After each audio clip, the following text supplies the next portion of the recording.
la guerre qui s'amplifie au Proche-Orient, la guerre qui s'amplifie en Ukraine, la Banque centrale des États-Unis qui doit arbitrer aujourd'hui sur les taux directeurs, la loi des stablecoins votée et approuvée aux États-Unis, il y a tellement de nouvelles importantes cette semaine que les marchés ne savent plus comment réagir. Je te fais le point dans cette vidéo. Salut, moi c'est Jay, nous sommes le mercredi 18 juin 2025 et aujourd'hui on va analyser le Bitcoin, l'Ethereum et décoder ensemble les actualités crypto. Alors est-ce que tu es prêt? On va commencer.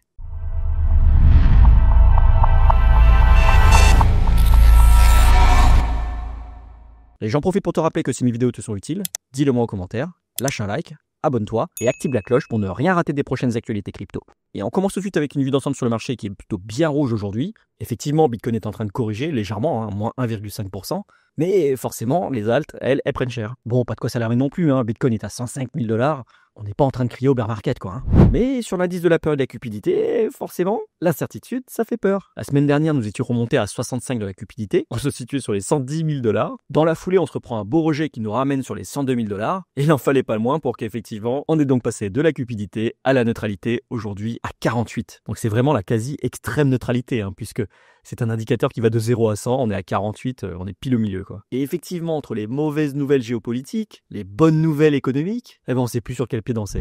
Et on commence tout de suite avec un petit post Twitter, X. Et donc là, il est relevé qu'effectivement, il y avait une enquête de la SEC, la Security Exchange Commission, l'équivalent de l'AMF en France, le régulateur aux États-Unis, qui avait ouvert une enquête contre Trump pour manipulation de marché. Ça faisait de nombreux mois qu'ils étaient en procès, mais Trump est revenu au pouvoir. Et Justin Sun, le CEO de Tron, devient le principal détenteur de tokens Trump et de la World Liberty Financial, la société financière de Trump. Donc non seulement il achète du token Trump, et en plus, également des parts dans la société financière de Donald Trump. Et comme par hasard, l'enquête sur Tron est abandonnée. Et là, dernièrement, on a la société Tron qui devient publique. Alors, devenir public aux États-Unis, ça veut dire être coté en bourse. Elle le fait donc via une fusion inversée. Et devinez qui obtient un rôle majeur dans l'entreprise? Eric Trump. Et il conclut par « Crime season is here ».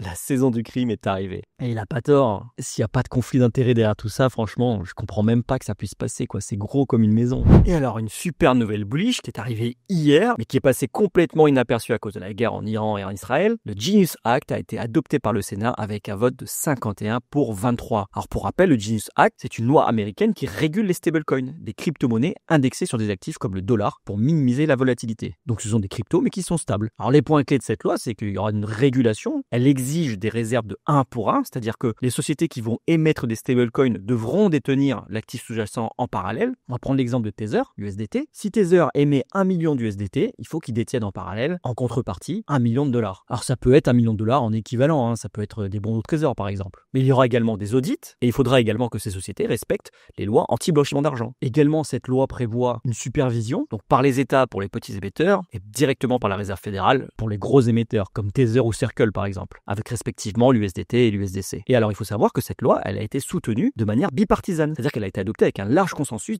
quel que soit le côté politique. Les démocrates et les républicains ont voté ensemble pour cette loi. Et alors ça présente de nombreux avantages pour la crypto. Tout d'abord, de la légitimité, de la confiance, de l'innovation, mais ça assoit également la domination du dollar et ça ouvre le marché à de nouveaux acteurs. Donc ça élargit la concurrence. Pour l'instant, on a un gros monopole du SDT et du SDC. Donc pour résumer, c'est une news qui est super bullish pour les cryptos. Malheureusement, avec tout ce qui se passe dans le monde actuellement, c'est passé inaperçu. Toujours bullish, on a le secrétaire au trésor Bessent qui déclare que les stablecoins crypto peuvent réduire les coûts d'emprunt de gouvernement et diminuer la dette nationale. Ah là, les États-Unis sont en train de passer la seconde. S'ils parlent même d'utiliser de la crypto pour réduire leur dette, croyez-moi, il y a d'autres pays qui vont suivre. Et alors aujourd'hui, c'est une date qu'on attendait tous. On aura la décision de la Fed quant à la hausse, la baisse ou le maintien des taux directeurs. Même si 98% du marché s'attend à ce que les taux restent inchangés, il pourrait quand même y avoir des surprises. Effectivement, depuis que Trump a été élu, Jérôme Powell, le président de la Fed, n'a pas changé de direction. Il préfère être prudent et pouvoir apprécier un peu mieux les effets de la guerre des tarifs qu'avait lancé Donald Trump, puisque pour lui, pour l'instant, en fait, l'économie n'a pas pu encore ressentir effectivement les effets de cette guerre. Et tant qu'il ne sera pas capable de les palper, de les apprécier, il préfère ne pas toucher les taux. Et il a raison en réalité, il a raison. La guerre des tarifs qu'a lancé Trump, c'est en réalité du protectionnisme. Il le dit haut et fort, America's first. Mais le protectionnisme, historiquement, qu'est-ce que ça a apporté? De l'inflation. Et donc l'augmentation des prix dans leur propre pays. Et c'est pour ça que Jérôme Powell ne veut pas baisser les taux tout de suite, parce que si l'inflation s'emballe, le fait de baisser les taux, ça sera un catalyseur. Et ce serait catastrophique pour l'économie. Donc forcément, il est contraint d'être prudent et de patienter. Alors on continue les news avec une news plutôt bullish. On a la Bank of America qui a désigné Bitcoin comme l'une des plus grandes innovations des 1000 dernières années, comparant son impact à celui d'Internet et des véhicules électriques. Et on a un mec qui répond « Les hodlers le savaient depuis le premier jour ». Effectivement, ceux qui gardent du Bitcoin et qui croient au Bitcoin depuis le départ, c'est ce qu'ils disent depuis le début, c'est une révolution. Malheureusement, comme toute innovation, il faut un petit peu de temps pour qu'elle soit effectivement adoptée. Mais on y vient, vous allez voir. Et alors, news suivante, toujours bullish. Pendant près d'une semaine, les baleines Ethereum ont accumulé plus de 800 000 Ethereum par jour. Alors 800 000 Ethereum, ça fait 2 milliards de dollars. Comme quoi ça y est, Ethereum finit enfin par se réveiller. D'ailleurs, on en vient à la news suivante, l'Ethereum mis en staking a atteint un record historique de 35 millions d'Ethereum. Alors pour info, 35 millions d'Ethereum, ça fait 87 milliards de dollars au cours actuel, soit plus de 28% de l'offre totale désormais verrouillée. Vous imaginez ?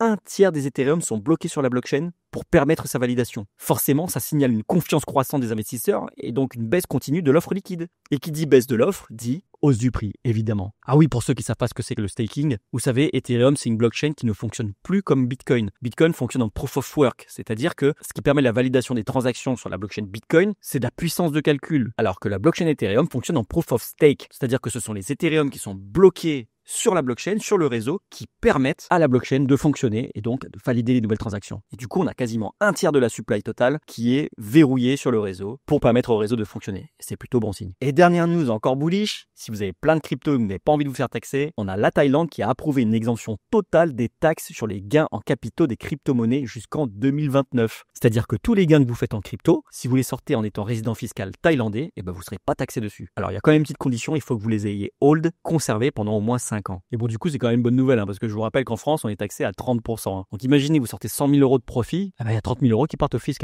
Bon, après, quand on vit dans un pays, on peut être aussi content de payer des impôts. Mais 30% quand même, ça fait mal. Et on termine les news par les inflows et les outflows sur les ETF Bitcoin et Ethereum. Sur la journée d'hier, on a 216 millions de dollars qui sont rentrés sur les ETF Bitcoin et 11 millions de dollars qui sont rentrés sur les ETF Ethereum. Ce qui nous ramène à la semaine à plus 625 millions sur les ETF Bitcoin et plus 32 millions sur les ETF Ethereum. Et c'était tout pour les news, on passe tout de suite au calendrier économique. Aujourd'hui, 14h30, inscription hebdomadaire au chômage, 16h30, stock de pétrole brut, et à 20h, effectivement, on a le discours, le communiqué du FOMC, et donc la décision de la Fed quant à la hausse, la baisse ou le maintien des taux directeurs. On aura non seulement un discours de Jérôme Powell à 20h, mais également une conférence de presse à 20h30. Et alors, jour de FOMC, accrochez vos ceintures, ça va swinguer. Si vous tradez, faites attention, il peut y avoir ce qu'on appelle les essuie-glaces, c'est-à-dire un prix qui vient liquider au nord, liquider au sud ou dans l'autre sens. Mais dans tous les cas, au moment du discours, si vous n'êtes pas déjà en position depuis quelques heures, je vous conseille de sortir rapidement parce qu'il y a de fortes chances que vous fassiez soulever. Et on passe tout de suite sur la liquidation heatmap et on voit qu'on n'a pas tout de suite été chercher les liquidités là qui arrivaient sur les 111 000 $. On s'est bien fait rejeter sur les 102 000 $.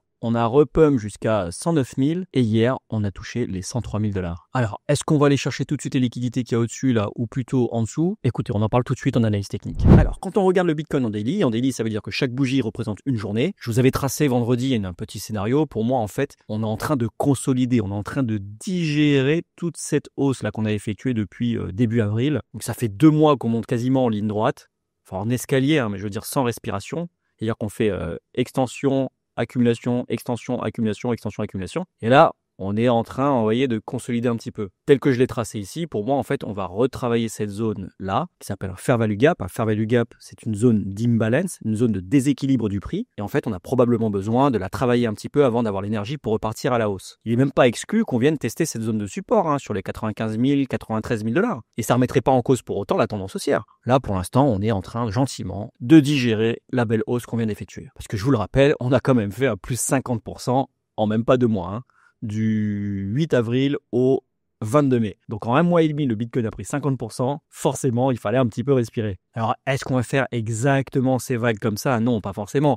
Ce que je voulais dire et ce que je voulais illustrer, c'est que le prix a besoin de consolider un petit peu avant de pouvoir repartir. Sur l'Ethereum, ma foi, on est toujours en train de consolider. Finalement, on a réintégré le range. On avait fait une belle percée et puis on a été bien rejeté. On est retourné dans le range. Mais vous voyez, par rapport à Bitcoin qui, lui, était descendant, on voit ici, vous voyez, là, on a un canal descendant. On pourrait même le tracer comme ça. Vous voyez, on a un petit canal descendant. L'Ethereum, lui, à l'inverse, c'est un canal horizontal. Un range. Donc finalement, dans cette respiration, Ethereum a été plus costaud que le Bitcoin. Le ratio Ethereum-Bitcoin, quant à lui, toujours pareil, une sorte de consolidation, mais comme je vous disais, il y a toujours une divergence, c'est-à-dire qu'il fait des plus bas de plus en plus haut, alors que le RSI fait des plus bas de plus en plus bas. Et ça, on appelle ça une divergence, et plus particulièrement une divergence cachée haussière. Donc là, ça laisserait à supposer que le ratio Ethereum-Bitcoin pourrait partir à la hausse. Et donc un Ethereum qui surperformerait Bitcoin sur les prochains jours, semaines. Et à l'inverse, on a une Bitcoin dominance qui est toujours en train de monter, est en train de consolider, mais à la hausse. On est quasiment à son plus haut, à 65%. Donc, comme j'arrête pas de vous le dire dans chaque vidéo, pour l'instant, on est vraiment en Bitcoin season. N'espérez pas trouver le top et vous positionner sur les altcoins dès maintenant. Attendez, il vaut mieux rater le début de la correction de la Bitcoin dominance et rentrer après confirmation, plutôt que de rentrer trop tôt et se faire rincer. Donc, attendez que la Bitcoin dominance casse cette tendance haussière là, ce canal haussier, qui est effectivement une confirmation. Et là, effectivement, il sera opportun de se repositionner sur les alts. Là, vous voyez, c'était le mois de novembre. Ça avait commencé à casser le canal et foup, on a été complètement rejeté. Donc tous ceux qui sont rentrés là pendant que la Bitcoin dominance était en train de baisser, ils se sont fait laver. Parce qu'entre là et là, les altcoins ont été divisés par 3, 4 ou 5. Donc j'arrête pas de vous le dire, mais faites preuve de patience. Et c'était tout pour aujourd'hui. Si t'as aimé cette vidéo, dis-le moi en commentaire, lâche un like, abonne-toi et active la cloche pour ne rien rater des prochaines actualités crypto. Allez, cheers!